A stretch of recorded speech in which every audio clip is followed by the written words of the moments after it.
وَلَقَدْ يَسَّرْنَا الْقُرْآنَ لِلذِّكْرِ فَهَلْ مِن مُّدَّكِرٍ هذا القرآن يوحدنا لطريق الخير يوجهنا الله تعالى أنزله ورسول الله معلمنا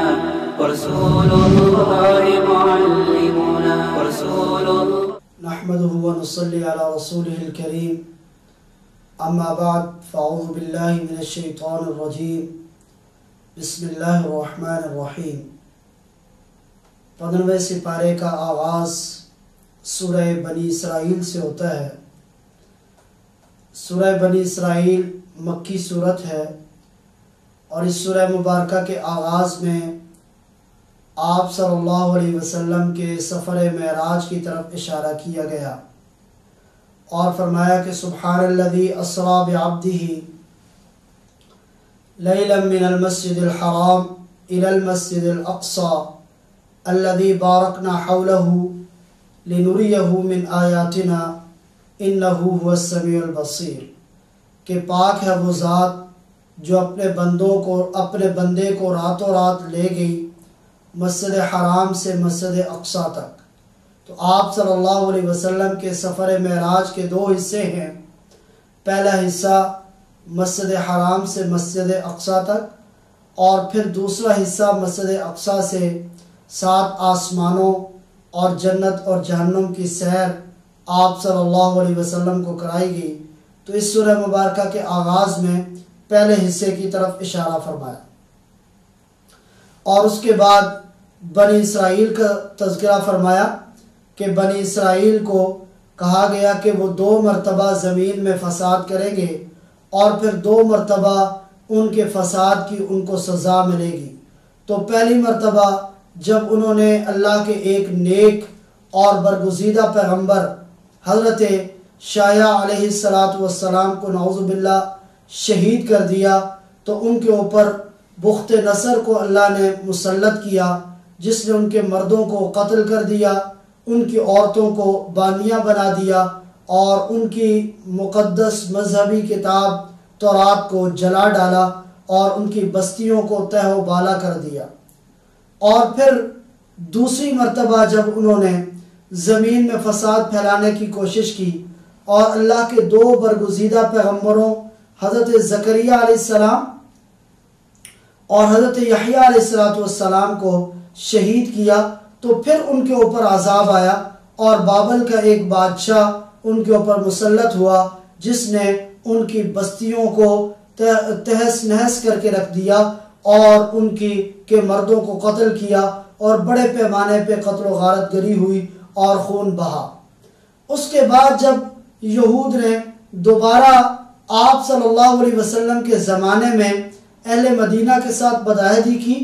اور زمین میں فساد پھیلانے کی کوشش کی، تو آپ صلی اللہ علیہ وسلم نے ان کو جزیرہ عرب سے نکال دیا اور اس طرح وہ ذلیل اور خوار ہوئے۔ ہمارے قریب کے زمانے میں ہٹلر خدائی کوڑا ان کے لیے ثابت ہوا اور یہودیوں نے جب حد سے زیادہ زمین میں فساد پھیلانے کی کوشش کی تو ہٹلر نے آ کر اتنی بڑے پیمانے پہ قتل و غارت گری کی کہ انسانی سروں کے مینار تعمیر کیے گئے۔ اب حال میں بھی یہودیوں کی ریشہ دوانیاں اور ان کی کارستانیاں اور ان کے مظالم حد سے بڑھ چکے ہیں۔ اب انتظار کرنا ہے کہ کون ان کے لیے خدائی عذاب کا کوڑا ثابت ہوتا ہے اور کیسے ان کو دوبارہ سبق سکھایا جاتا ہے۔ پھر سورہ مبارکہ میں تیسرے رکوع میں چند احکامات دیے گئے اور فرمایا گیا کہ یہ احکامات وہ بنیاد ہیں کہ جو ہر مومن کے لیے ضروری ہے کہ وہ ان کو اپنے اندر اپنی زندگی میں لازمی طور پر اپنی زندگی کا حصہ بنائے۔ ان میں سے سب سے پہلی چیز وَقَضَىٰ رَبُّكَ أَلَّا تَعْبُدُوا إِلَّا إِيَّاهُ، بنیاد توحید ہے اور فرمایا کہ مومن کبھی بھی اپنی توحید پر کوئی سمجھوتا اور کمپرومائز نہیں کرتا۔ تو فرمایا کہ اللہ کی عبادت کرو، اللہ کے علاوہ کسی اور کی ہرگز عبادت مت کرو۔ دوسرا حکم دیا گیا وَبِالْوَالِدَيْنِ إِحْسَانًا،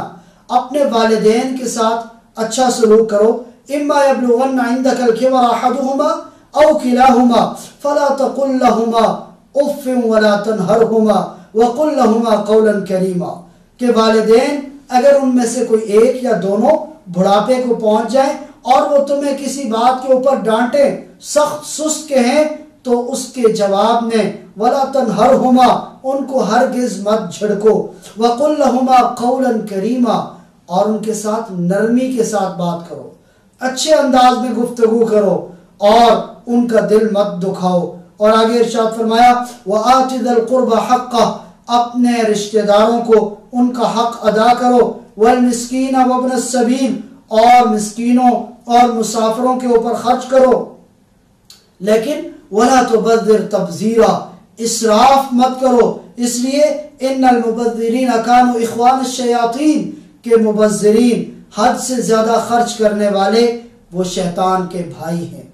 اور آگے ارشاد فرمایا ولا تجعل يدك مغلولة إلى عنقك ولا تبسطها كل البسط فتقعد ملوما محسورا، اللہ کے راستے میں خرچ کرنے کا ایک خوبصورت اصول بیان فرما دیا کہ نہ تو اتنی زیادہ کنجوسی کہ بالکل اپنے ہاتھ کو اپنے گلے سے باندھ کے رکھ دیا جائے اور اپنے گھر والوں پہ بھی خرچ نہ کرے، اور نہ ہی اتنی زیادہ سخاوت کہ اپنے کھانے پینے کے لیے بھی کچھ نہ بچے، بلکہ اعتدال کی راہ اختیار کرنے کا حکم دیا گیا۔ اور فرمایا ان اللہ یبسط الرزق لمن یشاء ویقدر، اللہ جس کے لیے چاہتا ہے رزق کو وسیع کرتا ہے اور جس کے لیے چاہتا ہے رزق کو تنگ کرتا ہے۔ انہ بعبادہ خبیرا بصیرا، وہ اپنے بندوں کے حالات سے باخبر ہے اور ان کو دیکھ رہا ہے۔ اور آگے حکم ارشاد فرمایا وَلَا تَقْتُلُوا أَوْلَادَكُمْ خَشْيَةَ إِمْلَاقٍ، اپنی اولاد کو بھوک کے ڈر سے قتل مت کرو۔ نَحْنُ نَرْزُقُهُمْ وَإِيَّاكُمْ، ہم ان کو بھی رزق دیتے ہیں اور تمہیں بھی رزق دیتے ہیں، اور عین ممکن ہے کہ تمہیں جو رزق دیا جاتا ہے وہ ان کی برکت اور ان کے سبب تمہیں دیا جاتا ہو، اس لیے اپنی اولاد کو قتل مت کرو۔ وَلَا تَقْرَبُوا الزِّنَا، زنا بے حیائی اور برائی کے قریب بھی مت جاؤ۔ وَلَا تَقْتُلُوا النَّفْسَ الَّتِي حَرَّمَ اللَّهُ إِلَّا بِالْحَقِّ، اور کسی انسان کو ناحق قتل مت کرو۔ اور اسی طرح فرمایا کہ وَلَا تَقْرَبُوا مَالَ الْيَتِيمِ، یتیم کے مال کے قریب بھی مت جاؤ، ناحق یتیم کا مال مت کھاؤ۔ اور آگے ارشاد فرمایا وَأَوْفُوا بِالْعَهْدِ، اپنے معاہدوں کو، ایگریمنٹ کو پورا کرو، اور ان کی جو شقیں، جو ان کے اندر اصول و ضوابط طے کیے گئے ان کے اوپر مکمل ان کی پاسداری کرو، اس لیے ان العہد کان مسئولا، ان معاہدوں کے بارے میں قیامت میں پوچھا جائے گا۔ اور آگے ارشاد فرمایا وَأَوْفُوا الْكَيْلَ إِذَا كِلْتُمْ، اور وزن کرتے ہوئے ٹھیک ٹھیک تولو، اس میں کمی بیشی مت کرو۔ اور فرمایا کہ وَلَا تَمْشِ فِي الْأَرْضِ مَرَحًا، زمین میں اکڑ اکڑ کر مت چلو، بلکہ فرمایا إِنَّكَ لَن تَخْرِقَ الْأَرْضِ وَلَن تَبْلُغَ الْجِبَالَ طُولًا، تم زمین کو پھاڑ نہیں سکتے اور پہاڑوں کی بلندی تک نہیں پہنچ سکتے، اس لیے انتہائی عاجزی کے ساتھ زمین پہ رہو، اللہ کو عاجزی پسند ہے۔ اور حدیث میں فرمایا من تواضع للہ رفعہ اللہ، جو اللہ کے لیے تواضع اور عاجزی اختیار کرتا ہے اللہ اس کو بلند فرما دیتے ہیں۔ اور پھر آخر میں دوبارہ وہی توحید کی دعوت دی گئی اور فرمایا وَلَا تَجْعَلْ مَعَ اللَّهِ إِلَٰهًا آخر، اللہ کے ساتھ کسی اور کو ہرگز شریک مت ٹھہراؤ، کسی اور کی عبادت مت کرو، اگر ایسا کرو گے فَتُلْقَىٰ فِي جَهَنَّمَ مَلُومًا مَدْحُورًا، تو تمہارا ٹھکانہ جہنم ہوگا۔ اور پھر اس سورہ مبارکہ میں تہجد کی نماز پڑھنے کا اہتمام کرنے کا حکم دیا گیا اور کہا کہ تہجد کی نماز ادا کیا کرو۔ اور پھر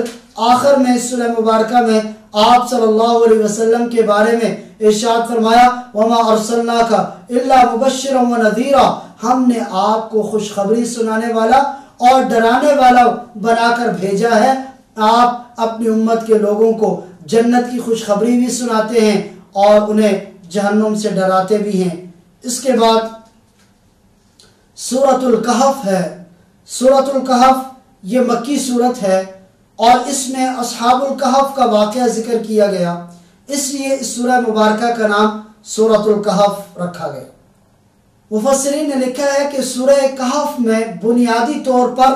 مادیت پرست اور اہل ایمان کا تذکرہ کیا گیا اور کہا کہ اہل ایمان وہ ہمیشہ اپنے ایمان کو ترجیح دیتے ہیں اور ایمان پر کبھی کوئی کمپرومائز اور سمجھوتا نہیں کرتے، جبکہ مادیت پرست ان کے لیے سب کچھ مادیت ہوتی ہے، وہ دنیاوی مال و دولت اور جاؤ حشمت کے لیے اپنا سب کچھ قربان کرنے کے لیے تیار ہو جاتے ہیں۔ یہی وجہ ہے کہ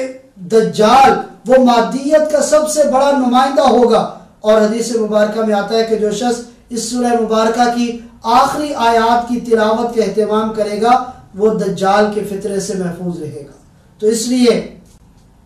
اس سورہ مبارکہ میں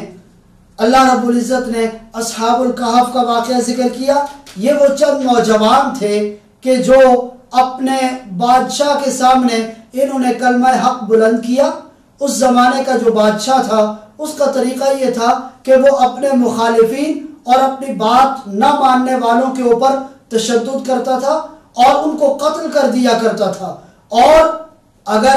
بعض اوقات ان کو مال و دولت کا لالچ دیا کرتا تھا۔ تو اصحاب کہف یہ چند نوجوان تھے، ان کو پہلے اس بادشاہ نے لالچ دیا، پھر ان کو ڈرایا دھمکایا اور دھمکیاں دی اور کہا کہ ہمارے مذہب کے اوپر، ہمارے دین کے اوپر آ جاؤ ورنہ تمہیں قتل کر دیا جائے گا۔ چنانچہ ان نوجوانوں نے اپنے علاقے سے ہجرت کی اور ایک غار میں جا کر پناہ لی اور اللہ نے ان کے اوپر نیند طاری کر دی۔ 309 سال تک وہ وہاں پر اس نیند اور موت کی حالت میں رہے۔ 309 سال بعد اللہ نے ان کو دوبارہ زندہ فرمایا، اور دوبارہ جب زندہ فرمایا اور وہ جاگے تو ان کو بھوک محسوس ہوئی۔ ان کو محسوس تک نہ ہوا کہ ہم 309 سال سے یہاں پر ٹھہرے ہوئے ہیں۔ انہوں نے اپنے میں سے ایک ساتھی کو بھیجا کہ وہ کھانا لے کر آئے۔ جب وہ کھانا لینے کے لیے گیا بازار میں، اس نے 309 سال پہلے والا سکہ نکالا تو لوگوں میں چونکہ ان کے بارے میں بڑی شہرت ہو گئی تھی اور اس وقت حالات تبدیل ہو گئے تھے۔ جب وہ ہجرت کر کے آئے تو ایک مشرک بادشاہ کی حکومت تھی، اب ایک اہل حق اور اہل ایمان بادشاہ کی وہاں پر حکومت تھی۔ لوگوں نے ان کو پکڑ لیا اور پہچان لیا اور پھر عزت و تکریم کے ساتھ ان کو اپنے معاشرے میں عزت دی۔ تو یہ واقعہ ذکر کرنے کے بعد یہ ترغیب دی گئی کہ انسان کو اپنے ایمان کے لیے اگر اپنا گھر بار چھوڑنا پڑے، اپنا عہدہ منصب چھوڑنا پڑے اور اپنی آرائش، اپنی سہولیات کو ترک کرنا پڑے تو انسان کو ترک کر دینا چاہیے، لیکن اپنے ایمان پہ کوئی سمجھوتا نہیں کرنا چاہیے۔ اور پھر اس کے بعد اس سورہ مبارکہ میں 2 انوکھے واقعات ذکر کیے گئے۔ ایک مثال ذکر کی گئی ایک ایسے شخص کی کہ جس کا پھلدار باغ تھا اور وہ اپنے باغ کو سب کچھ سمجھتا تھا۔ اس کا ایک مخلص اہل ایمان ساتھی تھا، وہ اسے سمجھاتا تھا کہ اس مال و دولت نے ختم ہو جانا ہے، تم اس پر اتراتے کیوں ہو، تم اس کے اوپر فخر کیوں کرتے ہو اور اللہ کی یاد سے غافل کیوں ہو جاتے ہو، تم نے اس باغ کو ترک کر دو اور اللہ کی یاد میں اس باغ کے ساتھ اللہ کا ذکر بھی کرتے رہو۔ لیکن اس دوست کی نصیحت کا اس پر کوئی اثر نہ ہوا اور وہ مسلسل دنیا کی محبت میں پڑا رہا کہ اچانک ایک تیز آندھی آئی، طوفان آیا اور اس کا سارا باغ تباہ ہو کر رہ گیا۔ تو یہاں پر یہ نصیحت کی گئی کہ دنیاوی مال و دولت کے ساتھ دل نہیں لگانا چاہیے، یہ عارضی چیزیں ہیں اور یہ ختم ہونے والی ہیں۔ جو ہمیشہ رہنے والی چیز ہے وہ اللہ کی محبت ہے، وہ ایمان ہے، وہ دین ہے، وہ نیک اعمال ہے اور وہ قرآن کریم ہے۔ اس لیے ان کے ساتھ انسان کو اپنا دل لگانا چاہیے۔ اور پھر اس سورہ مبارکہ میں حضرت موسیٰ علیہ السلام اور حضرت خضر علیہ السلام کا واقعہ ذکر فرمایا کہ حضرت موسیٰ علیہ السلام کو جب یہ معلوم ہوا کہ اس دنیا میں ایک ایسا شخص بھی ہے جو ان سے زیادہ علم رکھتا ہے تو اس سے ملنے کی خواہش کا اظہار فرمایا۔ تو اللہ نے فرمایا کہ فلاں مقام پر ایک دریا کے کنارے ان سے ملاقات ہوگی۔ چنانچہ موسیٰ علیہ السلام وہاں تشریف لے گئے اور حضرت خضر علیہ السلام سے ملاقات ہوئی تو ان کے ساتھ سفر کرنے کی خواہش کا اظہار کیا۔ تو حضرت خضر نے فرمایا اِنَّكَ لَن تَسْتَطِيعَ مَعِيَ صَبْرًا، کہ تم میرے ساتھ صبر کر کے سفر کرنے کی استطاعت نہیں رکھتے؟ حضرت موسیٰ نے کہا کہ میں صبر کروں گا اور آپ سے کوئی سوال نہیں پوچھوں گا۔ چنانچہ اس شرط پر حضرت خضر نے ان کو ساتھ لیا، کشتی میں سوار ہوئے، اور ان کشتی والوں نے دیکھا کہ بزرگ ہیں، ان سے کرایہ وصول نہیں کیا۔ حضرت خضر علیہ السلام نے اس کشتی کا ایک تختہ نکالا اور اس کشتی کو عیب دار بنا دیا۔ حضرت موسیٰ جو اللہ کے بڑے جلالی پیغمبر تھے، ان سے رہا نہ گیا اور انہوں نے فرمایا کہ یہ آپ نے کیا کیا کہ انہوں نے ہم سے کرایہ نہیں لیا، ہمارے ساتھ احسان والا معاملہ کیا اور آپ نے ان کی کشتی کو نقصان پہنچا دیا۔ حضرت خضر نے فرمایا کہ میں نے آپ سے کہا نہیں تھا کہ آپ نے مجھ سے کوئی سوال نہیں کرنا؟ اب اگر آپ نے کوئی سوال کیا تو ہم ساتھ نہیں چل سکیں گے۔ چنانچہ حضرت موسیٰ علیہ السلام اور حضرت خضر آگے چلے۔ آگے دیکھا کہ ایک گراؤنڈ میں ایک معصوم بچہ کھیل رہا ہے۔ حضرت خضر نے اس کو پکڑا اور پکڑ کے اس کو قتل کر دیا۔ حضرت موسیٰ سے اب بھی رہا نہ گیا اور فرمایا کہ آپ نے ایک معصوم کی جان لے لی؟ کہا میں نے آپ سے کہا نہیں تھا کہ آپ میرے ساتھ صبر نہیں کر سکیں گے؟ کہا اگر میں نے آپ سے ان سألتک عن شیء بعدها فلا تصاحبنی، اگر اس کے بعد میں نے کوئی سوال کیا تو پھر آپ مجھے جدا کر دیجئے گا، میں آپ کے ساتھ سفر نہیں کروں گا۔ چنانچہ وہ آگے چل پڑے۔ دیکھا ایک بستی میں بھوک لگی تھی، ان سے کھانا مانگا، بستی والوں نے کھانا دینے سے انکار کر دیا۔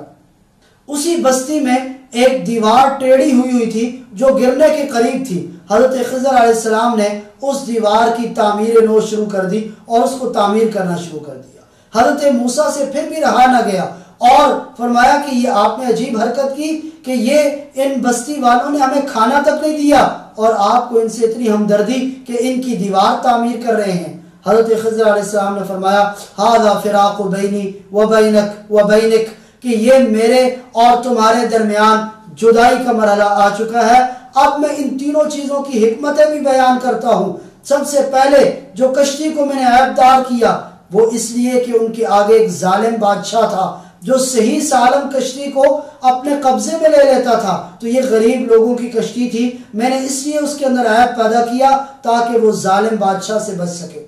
اور جس معصوم کو میں نے قتل کیا اس کے والدین بڑے نیک صالح تھے، یہ ان کے لیے گمراہی کا سبب بلکہ ان کو کفر تک لے جانے کا سبب بن جاتا، اس لیے میں نے اس کو قتل کیا اور اس کے بدلے میں اللہ ان کو نیک اور صالح اولاد نصیب فرمائے گا۔